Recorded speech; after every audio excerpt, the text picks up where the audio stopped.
Ako po si Yolanda Dacumos, 53 years old. Nakatira po ako sa Barangay Tanyag, Taguig City. Nagsimula po ako sa CWIC November 23, 2021. Ang experience ko po nang sumali po ako sa CWIC ay una para lamang magkaroon ng additional income. Sa paglipas ng mga araw, siguro 3 months na po ako na nasa company. Actually, hindi ko pa po nagagamit ng personal yung produkto na flagship ng company, which is Septillion Alkaline Concentrated Water. Nagbebenta po ako ng unti-unti kasi hindi pa po ako ganun ka-focus. Lately na lang, after 3 months ko sa company, may nagsabi sa akin na pwede pala siyang gamitin na itry ko raw pang massage. So, trinay ko siya gamitin dahil dito sa leeg ko, minsan parang nangangalay, ganyan, minamassage ko sa gabi. So, nagkakaroon po ako ng konting kaginhawaan. Pero ang pinaka maganda pong pangyayari sa akin sa paggamit ng Septillion ay yung dito po sa aking kaliwang mata, 2018 may tumubong warts. Habang lumilipas sa mga araw, lumalaki siya. So, hanggang sa parang natatakpan na po yung aking pagtingin, nakakaabala na rin siya. Trinay ko po siya, pina-laser after 3 years. Nawala, pero siguro mga 2 months lang, unti-unti na siyang bumalik na naman. And then, nandito na nga ako sa CWIC, trinay ko rin siya gamitin, araw-araw pinumunas ko. Siguro mga nasa pangatlong linggo na ng paggamit ko. Unti-unti, everyday na naglilinis ako ng mukha ko, may natatanggal siyang maliit na parts, itim. Hanggang sa unti-unti na dumudugo, kada tanggal ko ng itim na yon. So hanggang ngayon nawala, and 4 months medyo palit na siya hanggang sa nawala na. So yun po. So at marami pagkakataon na minsan pag susugatan ako sa paa, pag nagpapa-pedicure ako, yun lang Septillion din ang ginagamit ko. So para sa akin, napakalaking bagay po nun kasi yung kanyang alkaline water na ginagamit namin, hindi lang siya sa pag-inom, pinapatak. Naranasan ko rin po na minsan sa sobrang sakit ng ulo ko, pinangmasahe ko siya. Siguro mga 1 to 2 minutes lang nawala na po yung pananakit ng ulo ko. So, yun po yung sa personal ko pong karanasan kung paano epektibo po yung Septillion Alkaline. And then, sa mother ko po na 78 years old ngayon, siguro mga 6 to 7 years ago, nagkakaroon siya ng sugat sa paa. Kapag nagkaroon po siya ng sugat sa paa, umaakyat agad, napakabilis, umaakyat hanggang hita. Kung saan po namin doktor na dinadala, at bumabalik lang, lagi lang po bumabalik hanggang sa halos nabubulok na po yung paa niya kasi lumalala po talaga yung sugat-sugat at napakadelikado ayon sa doktor kapag nagdugo ng tuluyan. So dati may ointment kaming ginagamit, pero bumabalik at bumabalik pa rin. Sinubukan ko pong gamitin ang Septillion sa kanya, minamasahe ko po. So hanggang sa ngayon, awa naman na po ng Diyos, hindi na po pag namimiss lang po niyang paglagyan na hindi na malagyan at nangati po siya, yan, bumabalik na naman yung sugat-sugat sa katawan niya. Pero as is na mini-maintenance po namin na gamitan ng Septillion every time na nangangati. So ngayon tuyo na po yung kanyang sugat. So yun po ang napaka powerful na karanasan namin sa Septillion. So yun po. Kaya Kaya po sinisiguro namin na hindi po kami mawawala ng stock ng Septilion Alkaline Concentrated Water sa bahay. Minsan pa nga po, nangyari nga sa nanay ko na naaksidente, na nauntog, natumba siya, tumama yung ulo niya sa semento. Ang laki po ng bukol niya. So, panay ang tulo ng dugo. Although naisip namin dalhin siya sa ospital, bago pa namin siya nadala sa ospital, binuhusan ko na po ng halos isang boteng Septilion. Lumalabas talaga yung mga sariwang dugo. So, nang nakarating po kami ng ospital, tinitingnan ng doktor kung kailangan ba siyang tahiin. Kasi nung bago kami makarating ng ospital, nakita na yung sugat niya kasi bumuka yun, nagdikit na siya. So hindi na sinadjust na tahiin, although inaobserbahan po siya ng magdamag. Tapos kinabukasan, naghilom, agad, nagdikit na talaga yung parte ng ulo niya na nabukulan dito. Then ang lumaki niyang ang naging bukol dito, unti-unti na po siyang naimpis. So para sa akin napakalaking bagay po na naagapan ko, nagsagamit ko ang Septilion Alkaline. So yun na nga po, kaya po nagpapasalamat po kami sa CWIC kay Dr. Chelsa na ginawa na dinala dito sa Pilipinas ang Septilion Alkaline Concentrated Water. Dahil naniniwala po ko, kung nakatulong siya sa akin, sa pamilya ko, mas makakatulong din po siya sa iba, sa lahat, lalo na po sa mga kahit anong nararamdaman sa katawan, may nararamdaman man po o wala. So malaking bagay po na bawat pamilyang Pilipino, bawat Pilipino, bawat tao gumamit po ng Septilion Alkaline Concentrated Water. Maraming salamat po. Antibiotic na mga gamot. Sa dami ng antibiotic na tinuturo sa akin, wala man din magmagaling. Ilang buwan ko tiniis to. Higit kalating taon. Ngayon, hindi pa rin ako tumitigil sa trabaho kahit may sulat ako kasi walang magbubuhay sa aking pamilya. Ngayon, ginawa ko, dito lang sa bahay, nakadapa ako nung pag wala kong biyahe. Ay nag-uusap ito si Mrs. ko, at saka si Ma'am Lindsay, na ano nangyari sa ano nangyari sa asawa mo? Sabi ganon. Eh ito nga, nagkaroon ng pigsa, tapos hindi mo gumagaling. Yung sabi ni Ma'am Lindsay, sabi niya, ay meron ako ditong gamot, i-try mo, baka sakaling gumaling. Ayun, binigyan niya yung misis ko. Walang kabayan kasi walang pera eh. Palagpakan natin ulit. Walang bayad. Kumakalig. Ngayon, Mas mabisa pag walang bayan. inano ko yung ano, i-try ko yung Septilion. Pinagtak lang ng misis ko doon sa sugat ko sa likod. Kasi wala man kasi sinabi kong pwede palang inumin. Hindi pinatak ko na sa likod ko. Eh, mga 2 linggo. Wow, 2 linggo na. 2 linggo. Tumuyo siya. Wow. Tapos pagtuyo niya, unti-unti na lang siyang parang lumiliit. Pero nag-iinom ko rin ako ng Septilion. Nakaubos ako ng 2 piraso nito. 2 piraso sa loob ng ano yata yun? Hindi, 3 linggo yun. Wow. Galing ha? Ito yung bukid ako kasi pinapatan na eh.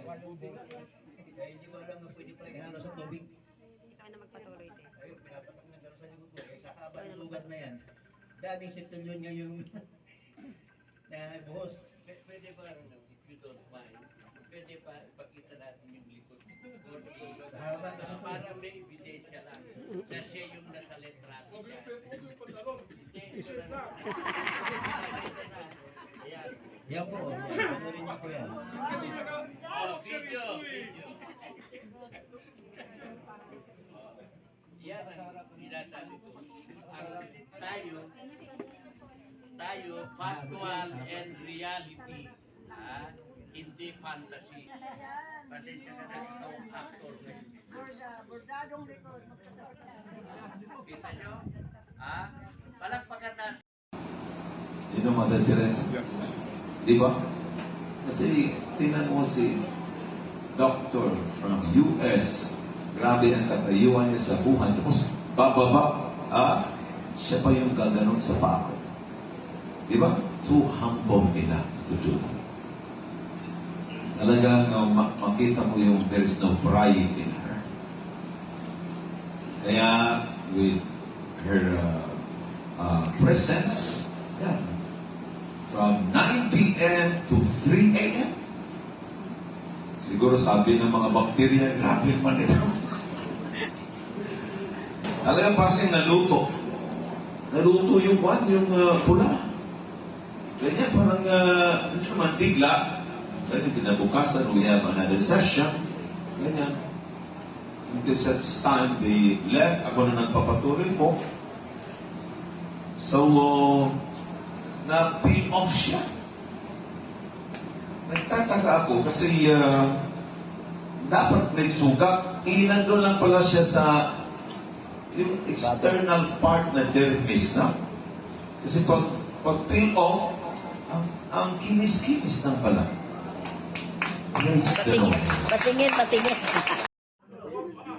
Dalawang paa. Dahil mahal siya ng Diyos, may anghel na nagbunong sa kanya tungkol sa produkto natin. Ngayon, ang susunod, siya nang magsalita. Yes, magandang Video. hapon sa inyo lahat yan. Ako nga pala si Edwin Hapon, taga Makati. No? Siguro alam mo na rin ang sakit ko talaga ng diabetic, makikita yun sa Facebook ko, sa account ko. Pero ito lang muna ang masasabi ko sa iyo, may kwento lang po ako. Ito siguro mapulot ko rin ng kahalagaan ko ito kasi kahapon, nung anong araw ngayon, Sabado, yung aking mga pamangkin doon sa probinsya ay mukhang tamad na mag-aral kasi nang dahil sa walang pagtustos sa pag-aaral. So, ang ginawa ko, nagpa-promo ako doon sa mga pamangkin ko. Tapos, sabi ko sa kanila, pag nag-honor ka, bibigyan kita ng 1,000. Tapos kapag first honor ka, okay. Kaso sa ngayon pala, wala na pala yung honor-honor. Ngayon, sabi ko, magkakula lang ako, sige total average na lang po ako. So, 87. Ngayon, mayroon palang mga doon, mayroon ng 94, 93, dalawa yung 90. So, ibig sabihin, abonado pala ako doon. So, gumawa ako ngayon ng paraan. Para siyempre, magpapasalamat na para ang ko lang, para mapaganda ang buhay nila. Kung makapag-aral sila, makapagtrabaho, maganda kasi talagang sa ngayon, ang bata ngayon talaga nalulung na sa mga klaseng mga so ngayon, na sila, nagpo-focus na sila talaga ngayon. Kaya ngayon, ako kahapon, kulang pa yung papadala ko, sabi ko, bilhan na lang sila ng damit na remembrance itong pagka-graduate nila. Ngayon, maganda kayo ng kahit magpansit na lang kayo dyan o ang lulutuin nyo para papasalamat lang ba. Yun ang ko kasi napaka-importante na yung may kinatapos tayo. Yun ang labis sa lahat kung wala tayong natatapos ngayon, saan tayo gagamputin kung mapunta ka. So kanina naman umaga, umalis naman ako, papunta naman doon sa ikutan ko. Ngayon, nabasa naman ako ngayon. Mukhang konting lagnat lang naman siya. Ano ngayon nagawa ng sitting yun sa buhay mo? Iniinom ko ngayon. So ngayon, kaso talaga yung aircon talaga, ako talaga, nung nakaraan sa aircon, nag-ano din ako sa aircon. So bawal talaga ako mag-aircon na kasi nanganginginig ako. Parang sala sa lamig, sala sa init. Sala sa lamig, okay lang po yung init, matiis ko yung aircon. Dito ka na lang sa labas. IC at ang siptilyo. Yun, ang siptilyon ngayon Yung sinasabi niya kanina, yung 2 buti, ay 3 linggo niya. Ay sa akin, yung 2 buti, halos 4 lang na inuman yan. Kasi ang patak ko is 25. Ibig sabihin sa isang araw. Sa isang araw, may isa. Kasi mas mayaman ka naman. Okay, hindi naman sa mayaman ako sa kalusugan sa ngayon. Tapos kung magpapakuntis dito sa buti siguro, ang buti ko ngayon doon ay nasa 350 na.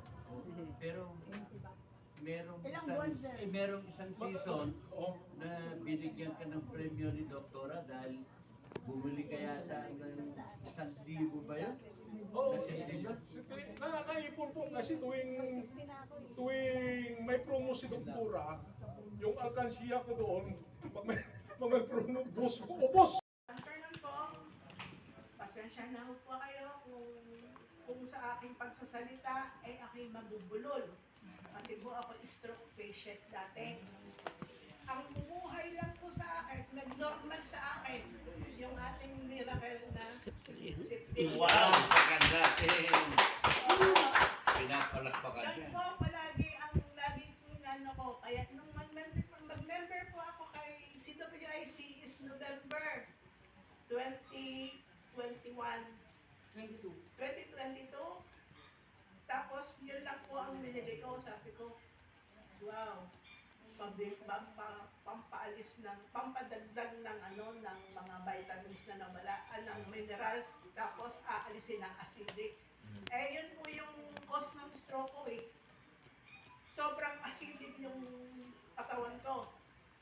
Buti nga po, hindi na ako nagmamambol sa pagsasalita. Ako po'y gusto ko pong mag-serve sa church as lector. Takot lang po ako, baka mamaya, amin na yung mga tao, ako hindi pa ako mag-umpisa sa aking pagsasalita. Papagalitan ako ng pare. Kaya ganito ang ginawa ko, sabi ko, Speaker's Bureau, sabi ni Doktora, kasama ang lingkod. Ay, why? Paano ko kaya gagawin? September. Yan po ang akin talagang fighting sa aking buhay. Kasi po, ako po, honestly, ayaw akong parehagan ng asawa kong umalis ng bahay. Kasi po, hanggang ngayon, meron po akong incurable dementia sa bata ko pang ngayon. Dementia po ang sinabi sa aking sakit ng aking neuro. Yung, meron po kasi akong mga ugat sa utak. Nung ako po ay na-stroke, napatid, ang ano ko lang kay God, mahal na mahal ako kasi may mga maliliit na ugat, napatid yung main, pumasok doon sa maliliit, nag-activate, kaya yan, nakakapagsalita ko. Tapos naman, hindi ko talaga iiwan ang aming CEO. Diyan ko sa nakita, doon ko nakita talaga ang may pusong CEO na hindi mahalaga sa kanyang pera. Makatulong lang sa'yo. At ganun po. Idol ko po yan. Kahit po anong mangyari sa akin, presently po, dahil po nga sa diferensya sa ako po dating accountant. So, maganda rin po ang aking trabaho dahil ako po nasa isang magandang kumpanya. Nag-retire nga lang po ako nung maliit pa yung anak ko kasi po nakikitulog lang ako sa bahay. Ay maliit yung anak ko, pagdating ko sa bahay, matutulog lang. Maliligo, layas na naman sa opisina. Kawawa naman yung anak ko, hindi na na-experience na may nanay pala siya. Diba? So, nag-resign po ako. Maganda po yung trabaho ko. Alos kumikita po ako ng almost, malaki na yun, 50,000 per month. Accountant lang po ako, hindi pa ako yung nasa rank. Tapos po, nag-resign ako po. Natanggap naman po ako po sa malapit lang sa bahay. Mga lalakad ka lang, lalabas ng subdivision. Yun na po yung aking opisina. School accountant po ako dati. So, limang taon din po ako na naging school accountant. Yun nga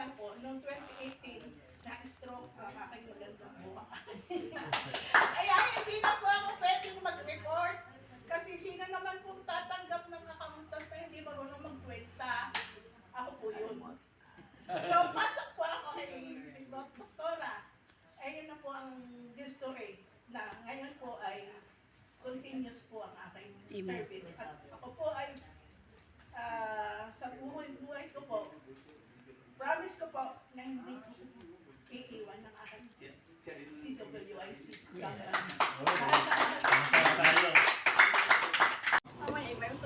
Sabi po ng doktor, nagtataka po sila kahit sa center kung hindi nila ma-detect kung saan nanggagaling yung high blood ko. Oh. Kaya dalawang maintenance po ginagamit ko, almost 10 years po. Tapos nung nandito na ako sa CWIC, take ko po ito. Sa awa po ng Diyos, hindi na po ako nagtitake ng Tapos nagtataka po yung mga kapitbahay ko bakit hindi na daw ako high blood ngayon. Dahil kaya salamat po sa Septelio. Sana all! Doktora. Okay.